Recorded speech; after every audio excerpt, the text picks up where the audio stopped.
Morning, ladies and gentlemen.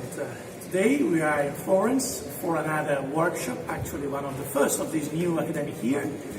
And today we are discussing about digital marketplaces for energy. And we have with us the European Commission. Marc van Stiphout is with us co-organizing this very interesting workshop. And I want to ask him why the topic, why is the European Commission looking at the digital technologies and the energy sector?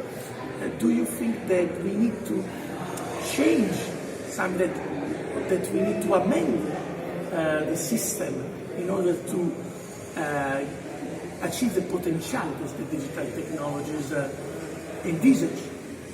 What is the approach the European Commission is following to investigate, to scope this issue at the moment? Marc.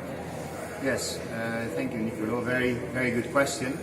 I think that from our point of view, if we look at what we want to achieve in Europe with energy policy, energy and climate policy, it's of course increasing the share of renewables, improving energy efficiency so that we reduce our emissions. And we think that digital technologies are an absolute necessity if we want to achieve these goals. Because we are going to have much more decentralized generation, that will be driven, let's say, by the weather. So we cannot switch them on and off as we were used to doing it with fossil fuel power plants. And that means that we need to make sure that the production and consumption always match in a much more interactive way through demand response and those kind of things. And for that we need remote controls, we need digitalization, and we need to have the data exchanges between the different parties that make this possible. Because if we think of the energy system and the way it's set up, with the network operators separately from the suppliers, from the new companies like the aggregators who are looking into this market of selling energy services that can help in integrating renewables, they are all different parties that need to work together and that need to exchange data if we want this market to work. And of course, at the same time, the trend of digitalization is happening whether we like it or not. And so more and more connected assets we are able to control them remotely, but we need to make sure that this is done in a coordinated way. And if we want these businesses to develop, then we need to make sure that the cost for this exchange of data for the different parties involved is as low as possible. Because, let's say, a little bit of flexibility by changing your consumption from day to day or shifting it for an hour, as a consumer will not earn you buckloads of money. So if the cost of installing these services are very high, and it takes a lot of effort for companies to do this, then it will not happen. So we want to keep these transaction costs, so to say, as low as possible. And that means that we really have to look at the ICT infrastructure in conjunction with the energy market organization. And that is the goal of these workshops.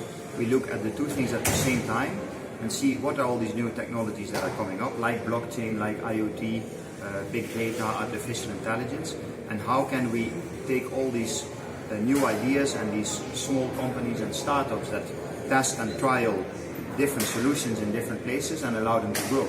And for them to grow, they need access to more data in more places. So how can we create kind of common rules on access to data, on data exchange, on governance of platforms, for example, that will help these things to happen. You are saying, if I'm not wrong, that human ingenuity is providing a solution to the problems of the energy transition, that technology is developing, but technology is not the entire story. You need to create a governance framework that allow technology to be put in use and to be applied to real cases, to real business cases. And probably, if I understand rightly, the Commission is really interested in understanding this point in particular. Yeah. Yes, exactly. I think absolutely right. This is, of course, also a coordination issue. And each individual business will have an interest in gathering its own data, but all of them together will have an interest in sharing it. So that is, if you rely on the individual parties, it will not happen. Mm-hmm. But if we get them to work together, then they can all get a higher added value of it, for the benefit of the citizens and also for the benefit of the energy transition. Okay, great. So let's hope the workshop will be a success. I'm pretty sure. Thank you very much to our audience, to Marc, and see you next time. thank you for having us. For us, very welcome. Bye-bye.